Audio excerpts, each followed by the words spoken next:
चलिए, यहाँ पर मैतारी जी जो जो कह रहे हैं, इनका जैसा जो स्वरूप मानना है उसमें कितनी बड़ी आपत्ति आ रही है।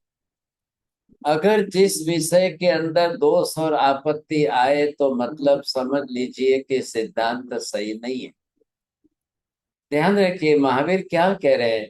सिद्धांत निर्दोष होना चाहिए, सिद्धांत शाश्वत होना चाहिए, सिद्धांत अंतिम सत्यात्मक होना चाहिए, सिद्धांत में बार बार बदलाव नहीं आ सकते हैं। अरे ध्यान में आ रही है? गाला जी बोलो, 4-5 वाक्य है। वो रिपीट नहीं कर पाऊंगा, लेकिन अरे आप। भगवान भला हो आपको। बोलिए छोड़िया जी, बोलो। आई लाइक टू रिक्वेस्ट विपुल भाई, आप स्पॉटलाइट एक ही जगह पे रखिए प्लीज, महाराज साहब के ऊपर। सिद्धांत सिद्धांत सर्वकालीन होते हैं। सिद्धांत को अल्लाह में भी, मेरे भी मिस हो गया। क्यों ऐसा कर रहे हैं आप भी? मेरे भी मिस हो गया। अरे भगवान भगवान, फिर देखिए यहाँ पर आपको क्या समझना है पहले। ये महावीर क्या कह रहे हैं, आपके सिद्धांत में दोषापत्ति क्यों आ रही। अगर सिद्धांत आपके दोष से युक्त होंगे तो वो सिद्धांत नहीं बन सकते। आप जो बनाने जा रहे हो, जैसा स्वरूप आप बनाने जा रहे हो, ये उचित नहीं है। इसलिए कहा है कि सिद्धांत वही हो सकता है जो अंतिम सत्यात्मक हो। सिद्धांत वही हो सकता है जो शाश्वत चले। सिद्धांत वही बन सकता है जो त्रिकाल नित्य हो। इसलिए सिद्धांत वही हो सकता है जो बार बार बदलना ना पड़े। फिर अंतिम सत्य कहने का मतलब क्या हुआ भाई? आप आज कुछ बोल रहे हो, कल बदल लोगे, आज कुछ बदले हो पर कल बदल लोगे। और सिद्धांत क्या होना चाहिए? परस्पर किसी दोष आपत्ति से व्याघात नहीं होता। अंदरों अंदर भी अगर हम देखने जाए तो ऐसा न हो। ये है सिद्धांत का स्वरूप। अब लड़ाई यहाँ किसकी है?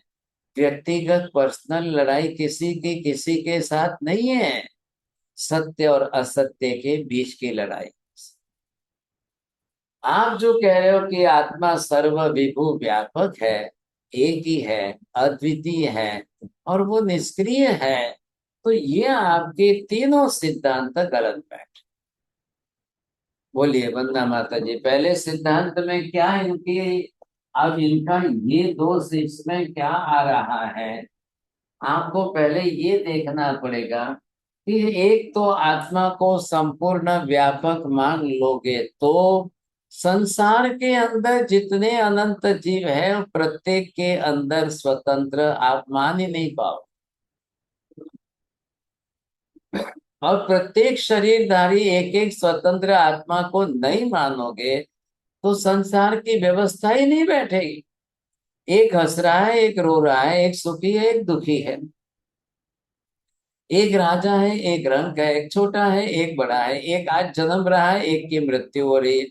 संसार की व्यवस्था किसी भी हालत में नहीं बैठे, क्योंकि संसार विविधताओं का भरा हुआ है और विविधताएं संसार में अनंत प्रकार की है।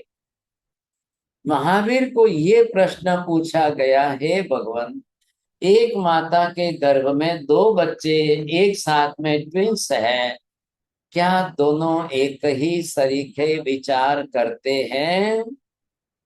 तो महावीर ना कह रहे हैं। अभी दोनों गर्भ में हैं, एक साथ बढ़ रहे हैं, लेकिन महावीर कह रहे हैं संभव नहीं है। क्यों नहीं है संभव? सीमा बहन जी बोलो। क्योंकि मथिन मंदा में साहिब जी, क्योंकि सबके कर्म अलग अलग हैं। दोनों और स्वतंत्र है। हाँ, दोनों स्वतंत्र है। अब दोनों की आत्माएं स्वतंत्र है, दोनों के कर्म अलग अलग है, और दोनों के कर्म का किस समय किसका क्या कैसा उदय होगा, एक हंसेगा दूसरा रोएगा, ये संभव है। आपके इस सिद्धांत को मानने पर व्यवस्था नहीं बैठ सकती है। आपने एक शरीर का व्यापक विभू बना दिया आत्मा को, तो फिर वो व्यवस्था कैसे बैठेगी बताइए आप। संसार की व्यवस्था विषम धारी व्यवस्था है, विषम स्थिति की व्यवस्था है, तो वो बैठेगी कैसे? किसी भी हालत में नहीं बैठ सकती है। तो यहाँ आपको ये समझना है कि कैसे होगा, कैसे होगा सोच। तो ये प्रश्न जब सामने आएगा, आपको लगेगा इसके अंदर कि ऐसी विषमता, इस प्रकार की विषमता बैठेगी नहीं। तो या तो व्यापकत्व और एक देहधारित्व, अब दो परस्पर विरुद्ध चीजें हैं। महावीर ने अपनी तरफ से आत्मा को क्या कह दिया, उन्होंने सिद्धांत सही बनाकर आत्मा को देह व्यापी कहा है। और ये इन्होंने व्यापक कहा है, आकाश व्यापी है।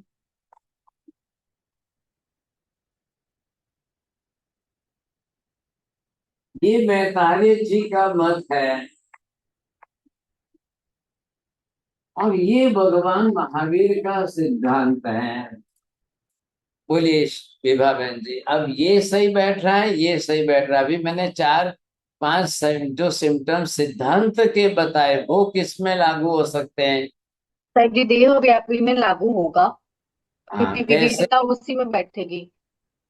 देह व्यापी तब स्वरूप जो है वो त्रिकाल नित्य है, शाश्वत सिद्धांत है, अंतिम सत्यात्मक है। कोई भी जीव हो संसार का, देवी देवता हो, नारकी हो, तिर्यंच हो, पशु पक्षी हो, कोई भी जीव हो, देह व्यापी। ये देह व्यापित्व आ गए। तो यहाँ आपने जिस तरह से कहा है, वो इधर दूसरे सिद्धांत के सामने महावीर ने दे दिया है, अनंत आत्माएं हैं, ये इनको कहना है। अब इसमें और इसमें दो के अंदर बैठाइए, इन्होंने इसमें और इसमें दो के अंदर बैठाया है। मेहतारी जी ने इसमें बैठाया है, तो भाई इनका कहना बरोबर है इनके हिसाब से, कि ये कह रहे हैं कि आत्मा जब आकाश व्यापी है तो वो एक ही रहेगी।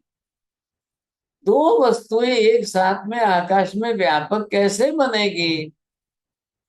फिर ये भी प्रश्न आया कि भाई जब आकाश ही व्यापी है, व्यापक है, तो फिर दूसरा द्रव्य आत्मा का आकाश व्यापी कैसे बनेगा?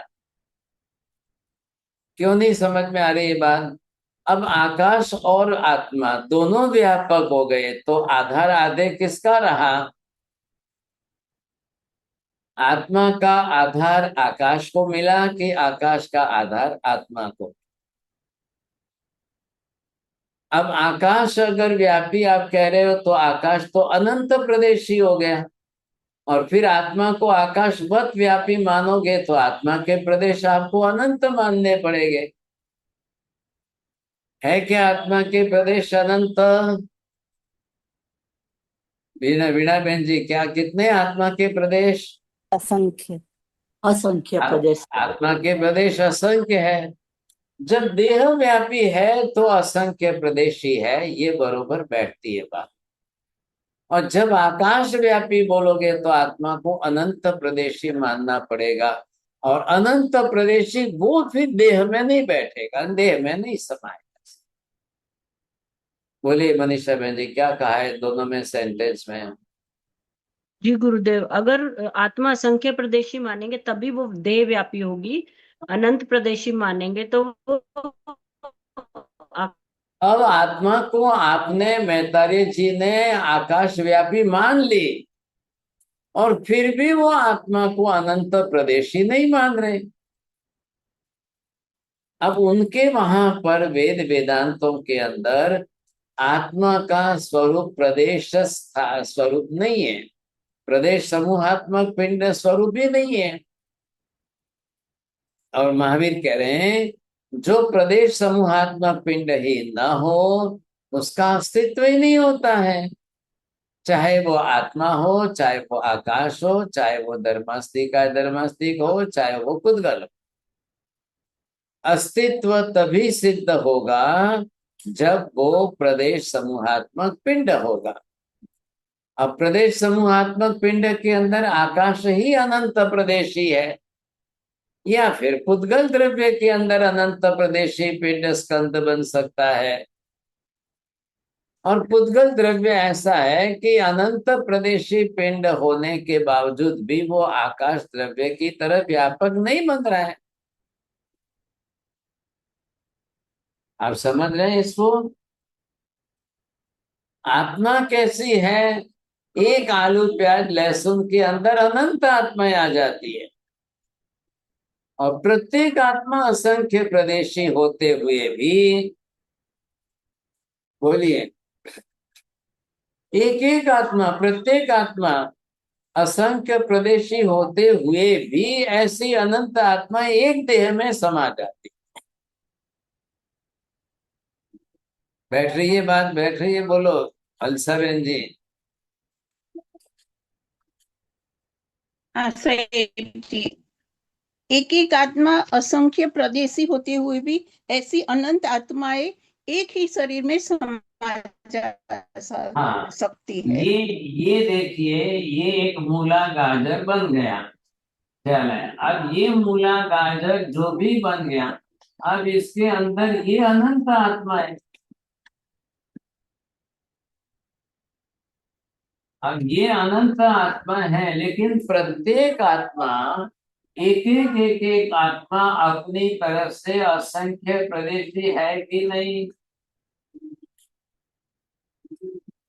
सभी आत्माएं असंख्य प्रदेशी है। किसी के भी प्रदेश कम ज्यादा होते ही नहीं है। असंख्य से कम नहीं होंगे, असंख्य से ज्यादा भी किसी के नहीं होते। अरे ये बात ध्यान में बोलिए साहब। वीणा बहन जी बोलो।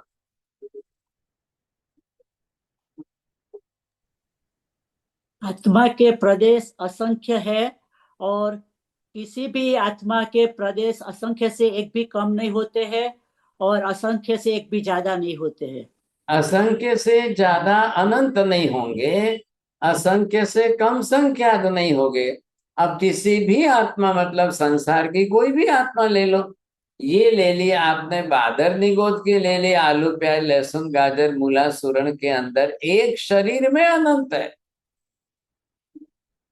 अब बताइए चौड़िया जी, जब एक शरीर में अनंत मानेंगे तो उनके मत के अंदर पूरे आकाश व्यापी एक को माना है, तो वो तो इस बात को स्वीकारेंगे ही नहीं। नहीं, वो बिल्कुल नहीं क्यों स्वीकारेंगे। वो जो है आलू प्याज लहसुन गाजर सूरन मूला के अंदर अनंत कैसे मानेंगे? एक नहीं, से दूसरी मानने को ही तैयार नहीं है। ये दूसरा जो सिद्धांत लिया है एकमेव अद्वितीय का, वो तो एक से दूसरी आत्मा को मानने को ही तैयार नहीं है। एक सिद्धांत गलत कर दिया, आगे की सारी व्यवस्था गलत। इसलिए उनको निषेध करना पड़ रहा है। यहां तक कि उन्होंने पृथ्वी में, पानी में, अग्नि में, वायु में, वनस्पति में किसी में जीव माना ही नहीं है। चलो भाई, वहां तक आप कह रहे हो कि हमने जीव नहीं माना है, तो फिर आपने चींटी मकोड़े में क्या माना? हाथी घोड़े में क्या माना?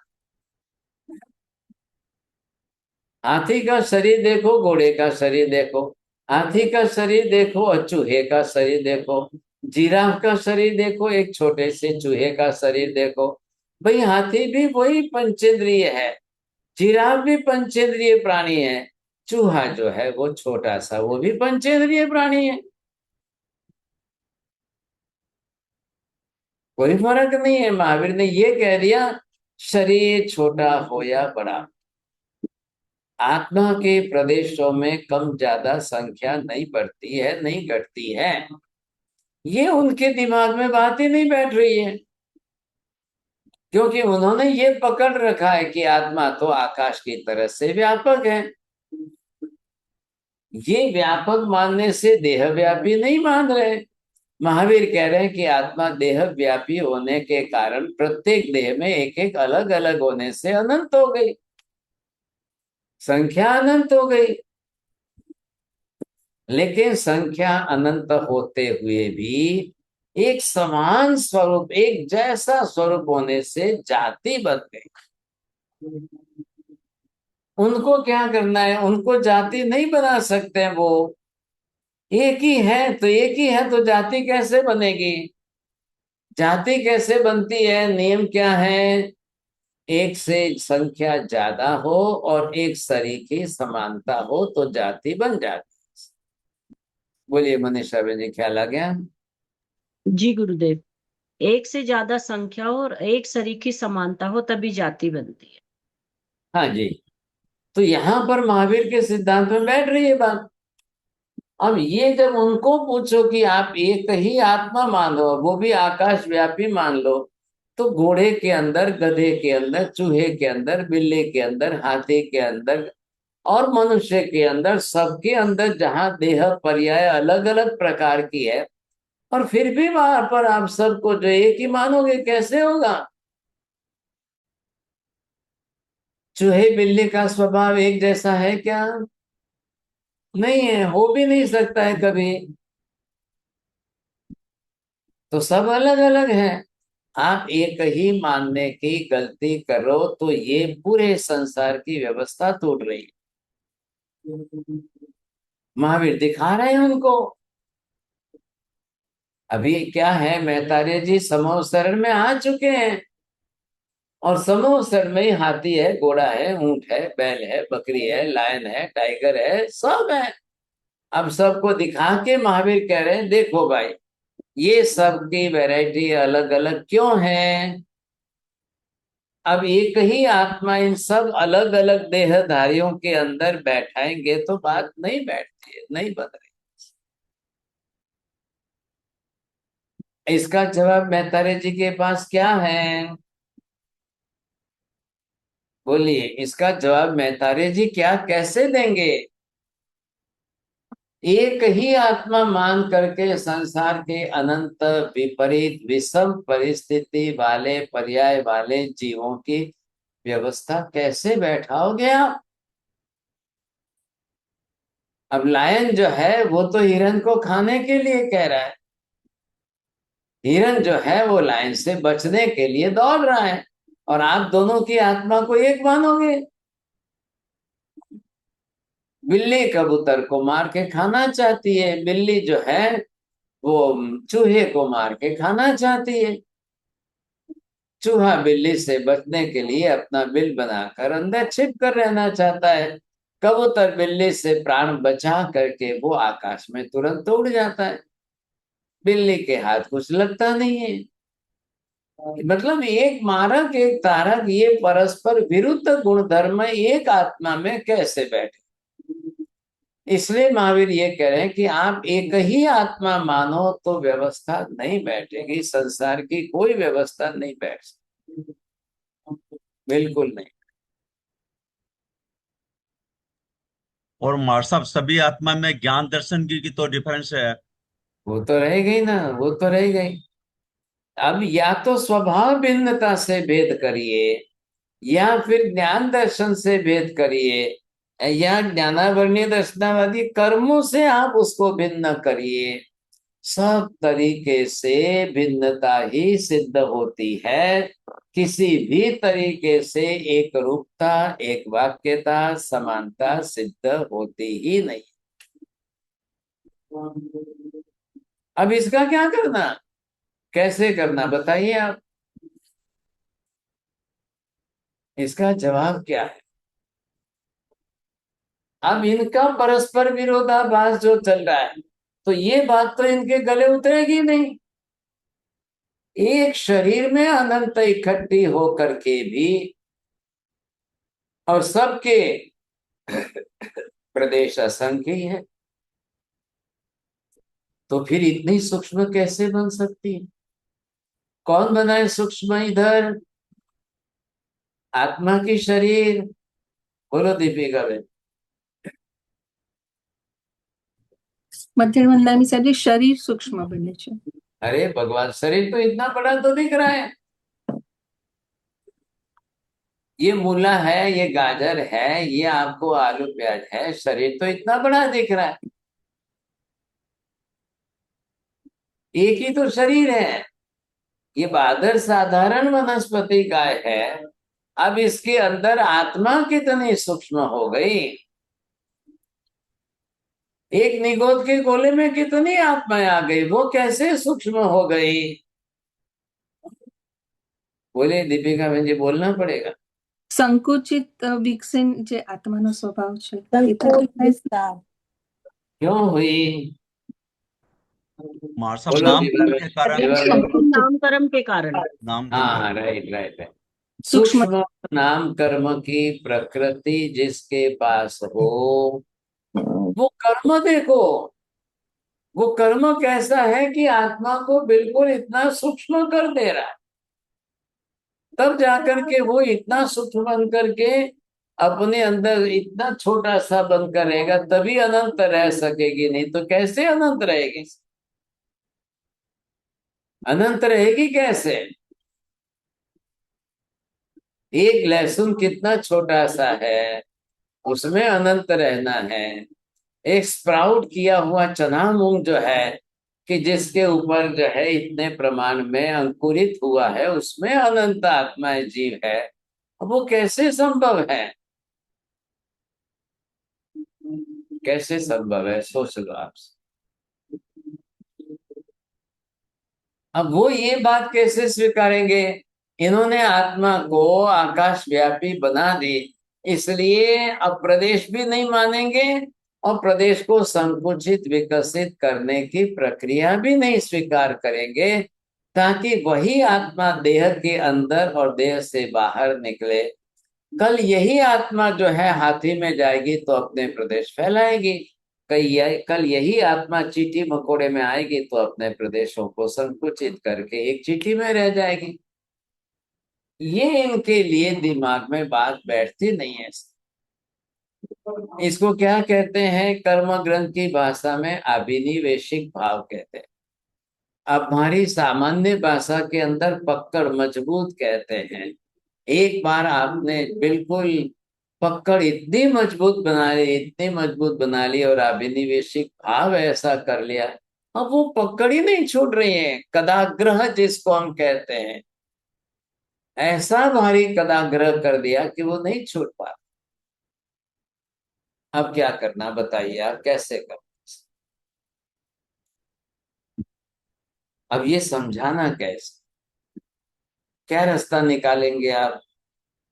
मेहता जी को समझाने के लिए आप सभी अपनी अपनी तरह से जो जो तर्क युक्ति बुद्धि पूर्वक के पॉइंट्स देना है दीजिए, और बहुत सरल है, कोई बड़ी बात नहीं है कि आप नहीं समझा सकते।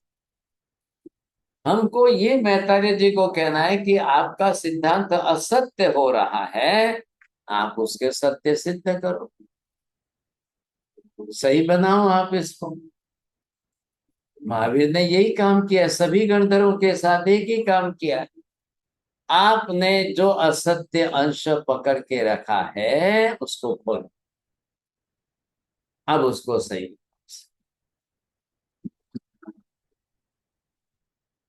ये विशेषता करनी पड़ेगी, नहीं तो मुश्किल हो जाएगा फिर। असत्य सिद्धांत जगत में चलता ही नहीं है, असत्य सिद्धांत की मान्यता ही मिथ्यात्व है। बोलिए गाला जी, पहले इतना तो बोलो, एक एक सेंटेंस, क्या हो गया आपको। असत्य असत्य नहीं मैं एक सेंटेंस ही तो सीधा सा है, हाँ, असत्य सिद्धांत पकड़ सिद्धांत के रखना ही मिथ्यात्व है, मिथ्यात्व है। बस असत्य इतनी सी सिद्धांत बात है। असत्य सिद्धांत पकड़ के रखना ही मिथ्यात्व है। हाँ जी, बोलिए नवीन काका, अब इसको दोनों को बोलो, पॉजिटिव बनाओ नेगेटिव बताओ।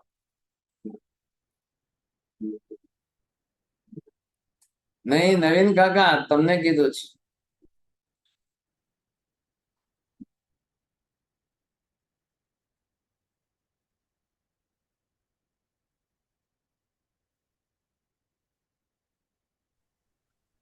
असत्य सिद्धांत को मानना ही मिथ्यात्व है, सत्य सिद्धांत को मानना ही सम्यक्त्व है। सत्य के आगे एक शब्द जोड़िए वंदना माता जी, क्या जोड़ेंगे आप? है ध्यान में, है क्लास में, है कि नहीं है? सम्यक कहीं सत्य। में हाँ सम्यक सत्य। अंतिम सत्य। हाँ, राइट राइट अंतिम राइट। सत्य।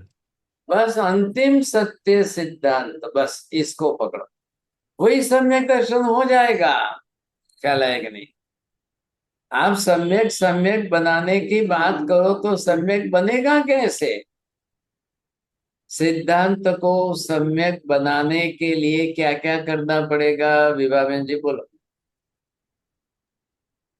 सिद्धांत को सम्यक बनाने के लिए सर जी अंतिम सत्यात्मक रूप से स्वीकार करना पड़ेगा, और वो उसको ही प्रूव करना पड़ेगा। वो कभी भी बदलना नहीं चाहिए, ऐसा बनाना पड़ेगा। शाश्वत बनाना पड़ेगा गुरुदेव। ऐसा जैसा पदार्थ स्वरूप है वैसा ही वर्णन आप करो, वो अंतिम सत्यात्मक बन जाएगा।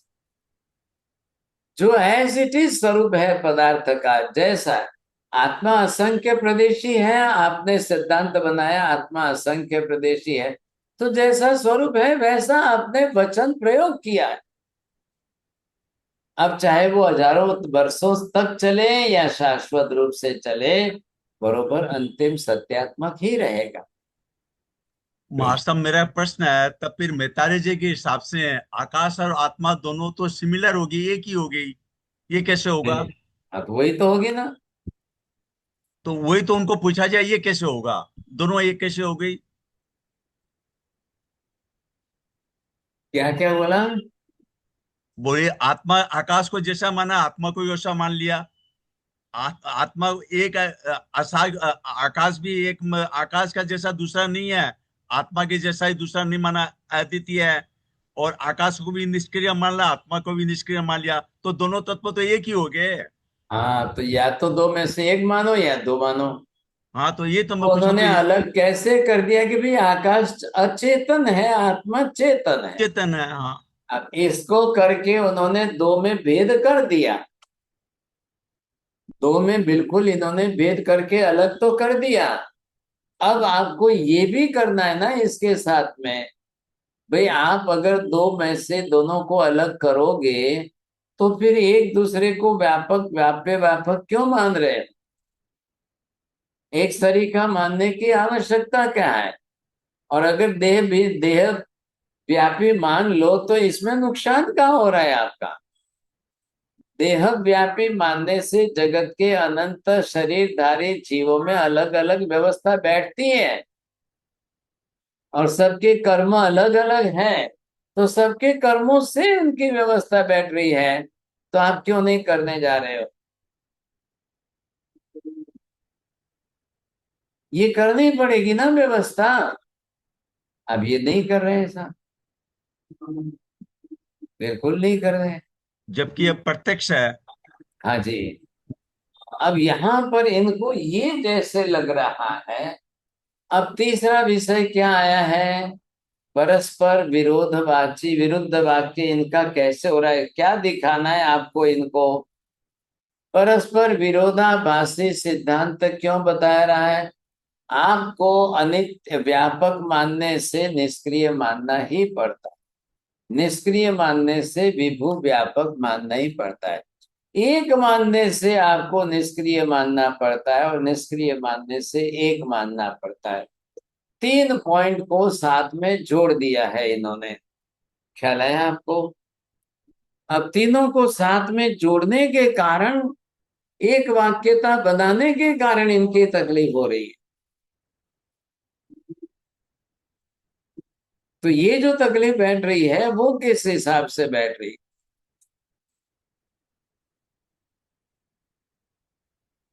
ये पहले इसके साथ देखिए, आप समझे कि नहीं? अब ये अलग अलग आप बैठ ही नहीं रहे हो, तो निष्क्रियता लाई आपने। अब निष्क्रियता लाने से सारी संसार की व्यवस्था रुक गई। निष्क्रियता मतलब क्या?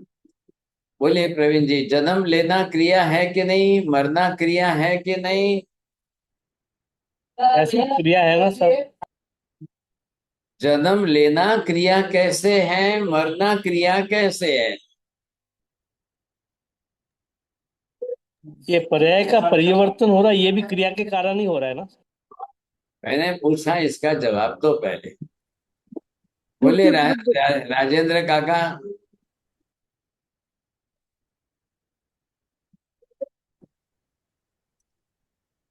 जैन जन्म साहब प्राण बोलिए।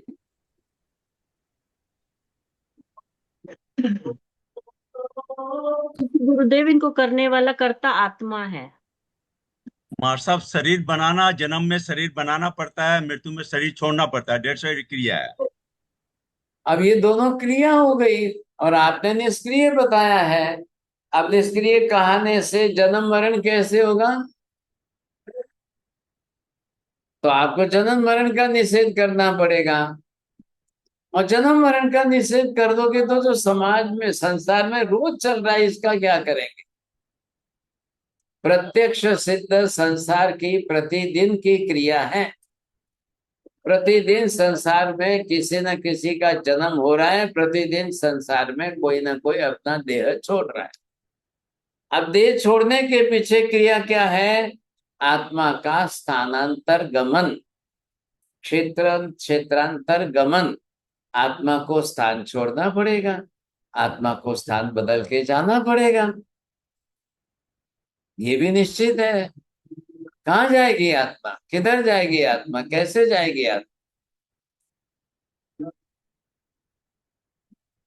आप निष्क्रिय कर रहे हो, इसलिए आपके यहाँ पर परलोक गमन आप नहीं बता पा रहे हो, मरना भी नहीं बता रहे हो। लेकिन मेहतारे जी, ये देखो अभी कोई जन्म ले रहा है, ये देखो अभी कोई मर रहा है, ये देखो किसी न किसी का जन्म हो रहा है, ये देखो किसी की मृत्यु हो रही है। जन्म मरण के बिना का तो संसार ही नहीं है। संसार में तो जन्म मरण प्रतिदिन का है। और जन्म मरण होगा तो जन्म के लिए आत्मा कहीं से आएगी और मरने के बाद आत्मा कहीं जाएगी। ये सिद्ध हो रहा है कि नहीं हो रहा है? बोलिए। कहीं ना कहीं से आत्मा आएगी, भले ही वो स्वर्ग से आए, भले ही वो नरक से आए, भले ही वो कहीं से भी आए, आना होगा तभी जन्म होगा। कहाँ आना होगा, कहाँ से आना होगा? जिस क्षेत्र से, जहां से वो आए, उस क्षेत्र से आना कहाँ है? माता के गर्भ में आना। अब वो कहां से आई है, कहां से आई? अब मेहतारे जी कह रहे हैं कि अगर ये हम माने कि कहां से आई है, कहां से आई है, उसके लक्षण से पता चल जाएगा कि ये आत्मा नरक से आई है कि ये आत्मा स्वर्ग से आई। अब महावीर ने ये भी स्पष्ट कर दिया है, लक्षण जो है वो सबके अलग अलग अलग अलग दिखाई देंगे। उसके जीवन व्यवहार में जब आप देखोगे तो लक्षण दिखाई। आप ये लक्षण देखकर बोलेंगे ये स्वर्ग से आई है, ऐसे लक्षण देखकर बोलेंगे ये नरक से आई। हिंसक वृत्ति ज्यादा हो, क्रूरता ज्यादा हो, कृष्ण लेष्या ज्यादा हो, मिथ्यात्व ज्यादा हो, अनंतानुबंधी कसाय उसके साथ चल रहे हो, ये सारे लक्षण बता रहे हैं कि वो नरक से आ रही है। आज भी अगर उसके अंदर इसी लक्षण के अनुरूप सारी क्रिया प्रवृत्ति व्यवहार रहा तो जरूर समझ लीजिए वापिस नरक में ही जाने वाला। कर्म उसी प्रकार से बांधेगी ना। अब उस प्रकार से कर्म बांधेगी तो वापिस गति वैसी होनी पड़ेगी। अगर वहां पर जीव जो है अच्छी दया है, करुणा है, शांति है, स्वभाव अच्छा है, वो उसके लिए जो है मनुष्य गति में से आई है, वो सूचित कर रहा है। आपके अंदर कला अच्छी है, क्या है, आपके अंदर कवित्व शक्ति हो, आपके अंदर कोई अच्छी कला हो, आपके अंदर करुणा भी हो, आपके अंदर शांति भी हो, आपके अंदर सरलता भी हो, आप जरूर देव गति से अच्छी जगह से आए हैं, ये भी बात सिद्ध हो जाती है। तो आपके संस्कार जो है वो आपकी गति का संकेत कर रही है, और वो गति वहां पर जो जीव जिस जगह पर है वहां से आए, इसलिए गति भी निश्चित हो रही है। अब गति निश्चित हो रही है तो वो क्षेत्र भी निश्चित होगा, वो लोक भी निश्चित होगा। भाई वो लोक कौन सा है, वो लोक कहाँ है, कैसा है, आपको बताना पड़ेगा। वहां का लोक, वो लोक कौन सा है? देवलोक है, मतलब हमारे लोक से वो परलोक हो गया।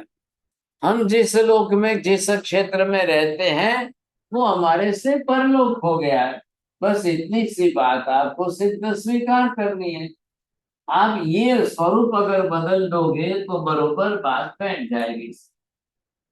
तो यहाँ पर ये आपने जो बताया है कि जहां से आत्मा आ रही है,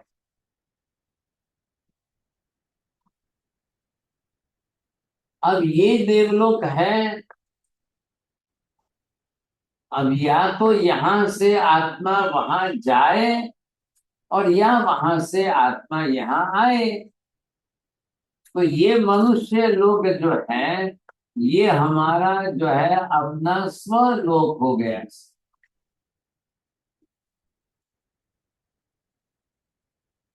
जब हम यहाँ मनुष्य लोक में रहते हैं तो हमारे लिए, हमारी दृष्टि से ये स्वलोक हो गया, और ये मनुष्य देवलोक परलोक हो गया। बोलिए अब आप बताइए चौड़िया जी, आप देवलोक से आए हैं कि देवलोक में जाने वाले हो? जाने वाले हैं। तो आए कहाँ से?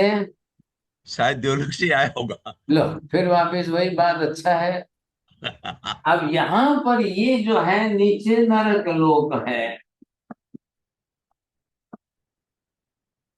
या तो यहां से आए या यहाँ जाए।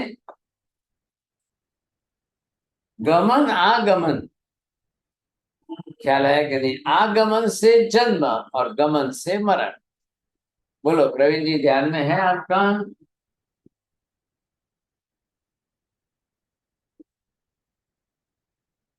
ये हो गया ना, यहाँ पर देखो आगमन। तो आगमन से आप क्या सिद्ध करोगे? जन्म। और गमन से आप क्या सिद्ध करोगे? मरण।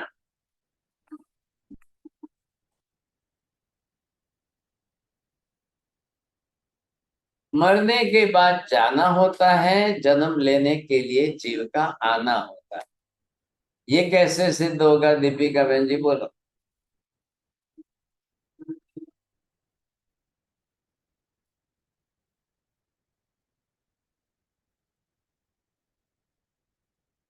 नहीं ध्यान है आपका? अंसा बहन जी बोलो, आप जाग रहे हैं कि नहीं? सही जी। गमन, आगमन से हम सिद्ध करेंगे जन्म, क्योंकि वो कहीं से भी आया है। नहीं, आवाज नहीं आ रही। बरोबर आ रही है, बोलिए आप।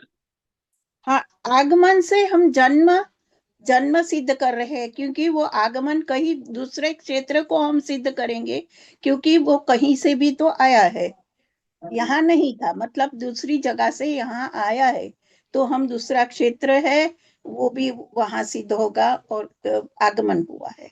वैसे ही यही नियम ये स्पष्ट सिद्ध कर रहा है कि कोई भी स्त्री संसार में जन्मे, गर्भ उसके पास जन्म से है, गर्भ में संतान जन्म से नहीं। गर्भ में पहले से कोई जीव नहीं होता है, गर्भ बिल्कुल खाली होता है। लेकिन जब कोई जीव आएगा तब गर्भ में रहेगा, इसलिए उसको गर्भ धारणा कहते। तो वो कहां से आए, कौन आया भाई? शरीर तो आया नहीं है,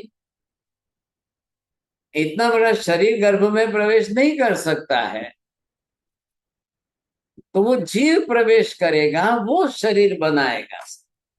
अब नियम ये है कि जो शरीर बनाएगा वही शरीर छोड़ेगा। आपने शरीर बना लिया, अब आप जीवन जी रहे हो तो आपको शरीर छोड़ने की क्रिया भी करनी ही पड़ेगी।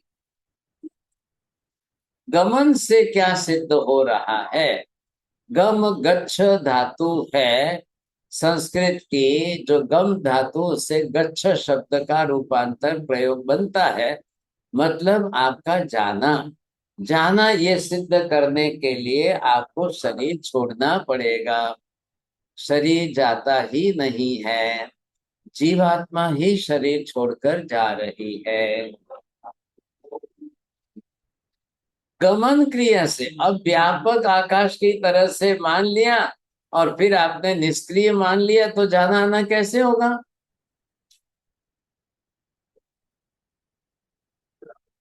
फिर तो होगा ही नहीं। आपको आपने अपने सिद्धांत को सेट करने के तीनों बात ऐसी जोड़ दी एक दूसरे के साथ कि व्यापकता लाई, एक वक्त एक रूपला लाई और फिर निष्क्रियता बता दी। आपने अपनी तरफ से तीनों वेगों इस तरह से सिद्ध किया कि आपको एक रूप लग जाए। बात ये थी।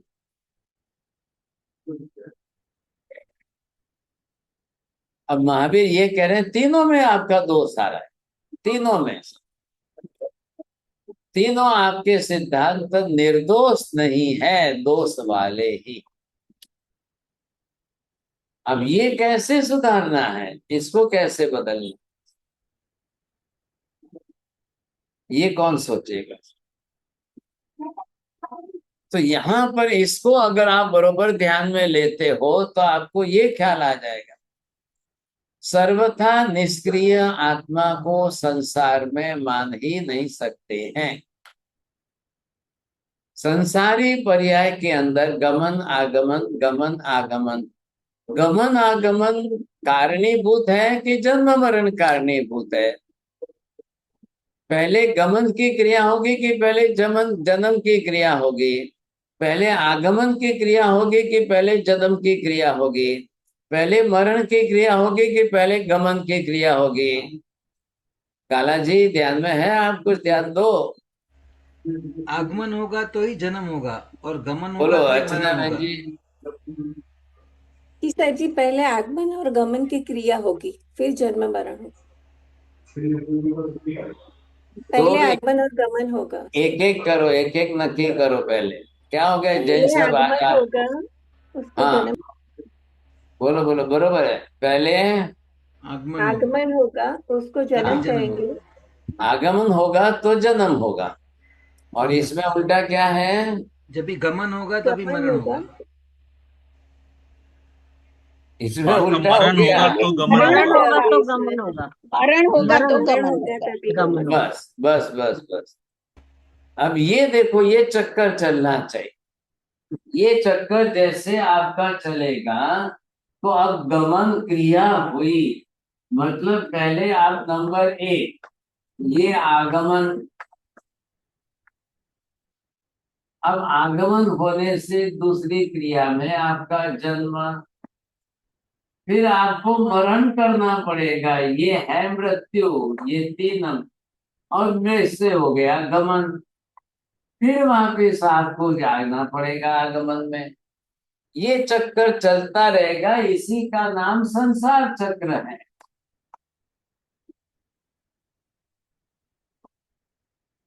अब ये संसार चक्र आपका चलता रहे, चलता रहे। अब इनको कहाँ आपत्ति आ रही है? मैतारी जी का सिद्धांत कैसे नहीं बैठ रहा है, कैसे गलत सिद्ध हो रहा है? आपने आत्मा को आकाश की तरह से व्यापक मान ली और फिर निष्क्रिय मान ली गई, तो ये क्रिया ही नहीं होगी उसके अंदर। अब महावीर कह रहे हैं मैतारी जी देखिए साहब, रोज संसार में जन्म मरण हो रहा है कि नहीं हो रहा है? अब दो में से दृश्य क्या है, अदृश्य क्या है? इधर देखिए, आपको आगमन और गमन ये दृश्य दिख रहे हैं। क्या हो गया जैन साहब आपको? अदृश्य है ये महाराज जी। अदृश्य है, वो दोनों अदृश्य दृश्य है, है गुरुदेव। अदृश्य है। ये अदृश्य दोनों है। आपके लिए अदृश्य है और ये दोनों आपके लिए दृश्य है। दृश्य है, दृश्य है। जन्म मरण दिखाई दे रहे हैं, आत्मा आकाश की तरह से विभू व्यापक है, ये तो दिख ही नहीं सकता, और वो गमन कर नहीं सकती है। व्यापक है और आपने निष्क्रिय बना दी तो वो गमन ही नहीं करेगी, आगमन भी नहीं करेगी, तो जन्म मरण रुक जाएगा संसार में। अब मैतार्य जी को कहीं ना कहीं तो सिर पर खुजली आ रही, कहीं ना कहीं तो उनको लग रहा है कि अब कान पकड़ना तो पड़ेगा इस, क्या करेंगे साहब। अब जब ये अगर, क्योंकि जन्म मरण की व्यवस्था रुक जाएगी तो संसार की व्यवस्था रुक जाएगी, फिर आप संसार मान ही नहीं सकोगे। संसार मानने के लिए देह व्यापी मानना ही पड़ेगा, देह व्यापी मानना पड़ेगा तो क्षेत्रांतर गमन मानना पड़ेगा। क्षेत्र में लोक परलोक आ गए साहब, एक लोक से परलोक आ गए तो वो क्षेत्र बैठ गए, आपको गमन आगमन आसानी से बैठ सकते हो, मान सकते। कितनी निर्दोष व्यवस्था महावीर ने की है, ये आपको देखना है ना। बिल्कुल निर्दोष व्यवस्था की है कि आपको कहीं तकलीफ नहीं आ रही। अब इनको नहीं माननी है तो क्या करेंगे सर? भाई तो आपको कहाँ असत्य अंश कहाँ लग रहा है? महावीर जिस तरह से इनको ये बरोबर कार्य कारण भाव दिखा रहे हैं, वहां उनको जो है तकलीफ आ रही है, कार्य कारण भाव इनका सही बैठ नहीं रहा है। और महावीर दिखा रहे हैं वो बिल्कुल वास्तव लग रहा है, सच्चाई तो लग रही है, लेकिन इतना जल्दी इनको स्वीकार नहीं करना है। अभिनिवेशिक भाव है ना, कदाग्रह की वृत्ति है। मैं इतना जल्दी मेरा सिद्धांत मेरा पक्ष छोड़ कैसे दूं? ध्यान रखिए, संसार के क्रोध मान माया लोग तो बहुत सरल आसान होते हैं। वो धन संपत्ति की पकड़ वाले जो होते हैं, वस्तुओं की पकड़ वाले, वो छूट जाते हैं। मिथ्यात्व के अंदर अभिनिवेशिक भाव में पकड़ इतनी मजबूत होती है, फिर अनंतानुबंध भी उसको पकड़ के रखता है, तो वो नहीं छोड़ सकता, वो फिर छोड़ने के लिए तैयार नहीं होता है। ये तकलीफ है उसकी, बहुत बहुत मुश्किल होता है। मिथ्यात्व के अंदर की अभिनिवेशिक भाव वाली पकड़, ये छोड़ना अच्छे अच्छों के लिए मुश्किल है। लेकिन आपने एक बात जरूर ध्यान दी होगी, 11 ही गंधर्व जो इंद्रभूति गौतम आदि सब है, सबने उसी दिन वैशाख शुद्धि एकादशी के दिन, किसी को 10 मिनट लगी, किसी को 15 मिनट लगी, किसी को 20 मिनट लगी, लेकिन सबने अपनी पकड़ छोड़ी और सबने कान पकड़े, तब जाकर के महावीर के चरणों में जीवन समर्पित कर पाए। ऐसे ही नहीं, महावीर के सिद्धांत को समझे तब ये संभव हो। हम मैं इसमें से थोड़ा सा विस्तार जरूर कर रहा हूं, नहीं तो भाई साहब ये 463 कलाक लोग गए, मतलब कितना कितने दिन हो गए सोचिए। और वहां तो एक दिन में ही हिसाब पूरा हो रहा है, एक ही दिन में सब जो है समर्पित होकर सब दीक्षा ले लेते हैं और सबको महावीर दीक्षा दे देते हैं, गणधर भी बना देते हैं, शासन की व्यवस्था भी शुरू हो जाती है, संघ स्थापना हो जाती है। हम तो विस्तार कर रहे हैं इसलिए कि भाई उनकी बारीक से बारीक बात समझ में आ। तो महाराज साहब हम भी आपके बाद दीक्षा लेने आ रहे हैं। अरे वाह, अरे वाह, अरे वाह, बहुत अच्छी बात है। चलो भाई साहब बोलिए गाला जी, क्या प्रश्न पूछना है? साहेब जी, भगवान महावीर के सामने जो भगवान महावीर के पास तो 4 ज्ञान युक्त थे भगवान, तभी नहीं 5 ज्ञान भगवान महावीर तो 5 ज्ञान युक्त हो गए थे, केवल ज्ञानी हो गए थे। इसलिए उनको उनके मन में जो शंका है वो सब पहले से पता हो गई थी, इसलिए वो उनके शंका का समाधान कर सके। और दूसरी बात जो है, उनको जो समझाने का बात था, तो वो समझाने का महावीर जी को उनको पहले से ख्याल आ गया होगा कि ये बरोबर संघ की व्यवस्था संभाल सकेंगे, इसलिए उन्होंने उनको संघ का अध्यक्ष बनाने के लिए गण, वो बाद की बात है, पहले तो समझाना तो पड़ेगा। ये सब असत्य की पकड़ वाले आए हुए हैं, और सबको समझा करके सत्य में लाना पड़ेगा ना, भगवान महावीर ऐसे स्वामी नहीं ने होगा। सबको बोल के नहीं समझाया होगा ना, मनोमन समझा दिया सबको, मन नहीं से नहीं, ही समझा मनोमन दिया। कुछ नहीं। नहीं, नहीं नहीं, मनोमन कुछ नहीं है, मनोमन कुछ नहीं अच्छा है, डिस्कशन किया है सबने, अच्छा। बहुत भारी डिस्कशन किया है, कोई सामान्य बात थोड़ी है। अब बोलिए, 1+ आपका नाम नहीं लिखा है, बोलिए। मथेन वंदना में गुरुदेव। गुरुदेव, हाँ मेरा जी। प्रश्न ये है, जैसे कोई जीव आत्मा नरक से, देवलोक से, कहीं से भी आई है, तो वो संस्कार कब तक रहेंगे उसके अंदर? वो तो रहेंगे, जितना जब तक वो कर्म रहेगा तब तक रहेंगे, नहीं, कई हम यहाँ जन्मों पे तक अच्छा, रहेंगे। यहाँ पे अच्छा, जैसे आप आप आपका सुन रहे हैं आप हम। एक माता, हाँ जी हाँ जी, आप एक माता पिता बनकर जब तक संस्कार दोगे, और आपके संस्कार अगर 10 गुने ज्यादा होंगे, तो नरक के उसके कर्म के संस्कार थोड़े दब जाए। जैसे हम लेकिन अब आप, अगर वो हाँ, लेकर आया 1 लाख गुने संस्कार नरक से वो लेकर आया है, और आपके पास इतने संस्कार देने के लिए नहीं है, आप 10,000 ही दे रहे हो, तो भाई साहब अच्छा 1 लाख गुने जो लेकर आया है वो कितने लंबे टाइम तक रहेगा, कितना टाइम ठीक, चलेगा। और फिर यहाँ का आयुष्य तो 100 बरस का है। हाँ जी, अब 100 बरस के बाद, मरने के बाद फिर वापस जाएगा जहां जाएगा। अब उसको 1 करोड़ बरस बिताने कि 100 करोड़ बरस बिताने, तो कितने जन्म करेगा, तो 100 करोड़ बरसों तक उसके संस्कार चल जाएंगे। ये भी तो कैसे छूटे समस्या है। गुरुदेव इनसे? छूटे हाँ, कैसे यही तो बात है। गुरुदेव? छूटना है, छूटना ही पड़ेगा, नहीं कैसे छोड़ेंगे साहब, इसी के लिए तो अभ्यास कर रहे हैं। आपको धन्यवाद, आपका स्वागत है, रोज पधारिए, और आपका नाम लिख दीजिए यहाँ पर। हाँ, ये किसी ने मेरे को जोड़ा है, मैं अभी लिखती हूँ। नहीं मथेन अच्छा वंदना। है, जरूर जरूर, बहुत अच्छा है। नमो अरिहंताणम, नमो सिद्धाणम, नमो आर्यणम, नमो वज्रायणम, नमो लोहे सब्बसानम, एषु पंच नमुखारो सब्ब पापनाशनो, मंगलाणं च सब्बेसिं परमं हवै मंगलम्। मंगलम भगवान वीरो, मंगलम गौतम प्रभु, मंगलम स्थूलिभद्राद्य, जैन धर्मोस्तु मंगलम। चत्तारि मंगलम, अरिहंता मंगलम, सिद्धा मंगलम, साहु मंगलम, केवले पन्नतो धम्मो मंगलम। चत्तारि लोकोत्तम, अरिहंता लोकोत्तम, सिद्धा लोकोत्तम, साहु लोकोत्तम, केवले पन्नतो धम्मो लोकोत्तम।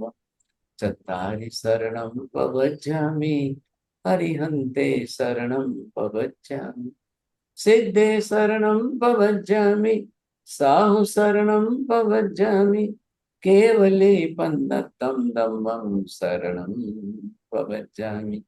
सर्वमङ्गलमाङ्गल्यं सर्वकल्याणकारणं, प्रधानं सर्वधर्मा, जैनं जयति शासनम्। वंदना साहेब जी, जय शुभ सीताराम। शाखा महाराज जी, हमेशा बनी वंदना रहे। साहेब जी। वंदना साहेब जी। थैंक यू सो मच करते साहेब। रहजो સાહેબ સાતામાં રહેજો। साहेब जी सातामा रेजू। सातामा રહેજો साहेब जी। धर्मलाभांतर। खूब खूब आभार है સાહેબ જી, આપને મળવા આવવાનું છે, વિચાર છે।